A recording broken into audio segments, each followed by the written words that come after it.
주변에 보면 유독 인생이 술술 잘 풀리는 사람이 있습니다. 사람 관계도 늘 무난해 보입니다. 반면 열심히 사는데도 자꾸 예상치 못한 지점에서 인생이 꼬이는 사람들이 있습니다. 우리는 보통 그 차이가 그 사람의 성격이거나 혹은 운이라고 생각합니다. 근데 저는 법무사를 시작한 이래 수천 명의 인생이 걸린 사건들을 지켜보면서 다르게 보게 되었습니다. 인생이 풀리느냐 꼬이느냐의 문제는 성격의 문제가 아니라 상황을 어디서 보느냐, 즉 출발점의 차이였습니다. 인생이 자주 꼬이는 사람들은 본능적으로 그 상황 안으로 들어갑니다. 생각의 순서가 늘 비슷합니다. 누가 잘못했지?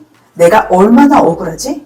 이 상황을 어떻게 수습하지? 누가 잘못했지? 내가 지금 얼마나 억울하지? 지금 이걸 어떻게 수습하지? 상황 속으로 들어가면 감정이 먼저 커지고 이때 내리는 결정은 이성적인 판단이 아니라 상황 속에서 매몰된 반응이 됩니다. 그래서 열심히 사는데도 늘 비슷한 실수로 반복하며 인생이 꼬이게 됩니다. 반대로 인생이 술술 풀리는 사람들은 상황 밖에 서 있습니다. 이분들은 사람을 보기 전에 이 질문부터 던져요. 이게 지금 어떤 상황이지? 해결책을 찾기 전에 이 일이 벌어진 전제와 구조를 봅니다. 이것이 제가 말하는 프레임의 힘입니다. 제가 만난 성공한 CEO분들은 문제가 터졌을 때 감정적으로 반응하지 않고 잠시 멈춰서 이 상황을 감싸고 있는 프레임의 방향부터 봅니다. 그래서 이 사람들은 문제보다 항상 방향이 보입니다. 우리가 잘 아는 전래동화 혹부리 영감 관점에서 다시 해석해 볼까요? 먼저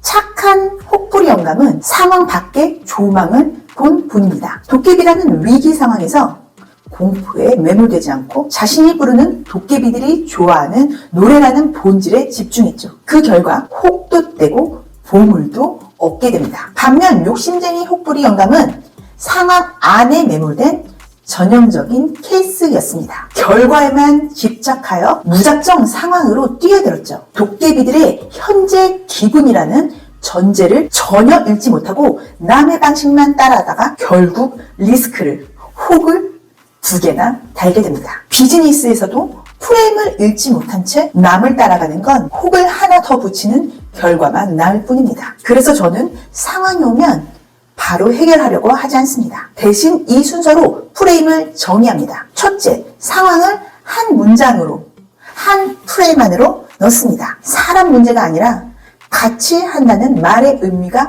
엇갈린 상황이구나 라고 정의합니다. 둘째, 당연하게 깔린 전제를 찾습니다. 노력하면 알아주겠지, 끝까지 같이 가겠지 라는 전제들입니다. 셋째, 그 프레임 안에서 전제를 보았으면 이제는 방향을 잡아야 합니다. 같은 전제를 계속 유지하면 결말은 항상 같구나 라고 보는 거죠. 저는 무엇을 하라고 정하지 않습니다. 다만 상황 밖에서 프레임을 설정하고 전제를 본 후 방향을 어디로 가게 되는지만 보는 겁니다. 저는 무엇을 하라고 정하지 않습니다. 다만 이 프레임을 유지할 경우 혹은 각각의 프레임에 따라 어디로 가는지만 봅니다. 그 방향이 내가 감당할 수 있는지 조용히 묻습니다. 혹은 각의 상황에 따라 상황 밖에서 프레임을 설정하고 전제를 찾고 방향을 찾습니다. 마찬가지로 방향이 보이면 이미 답은 나온 겁니다. 결국 인생이 술술 풀리느냐는 능력이나 운의 차이가 아닙니다. 내가 상황 안에 있는지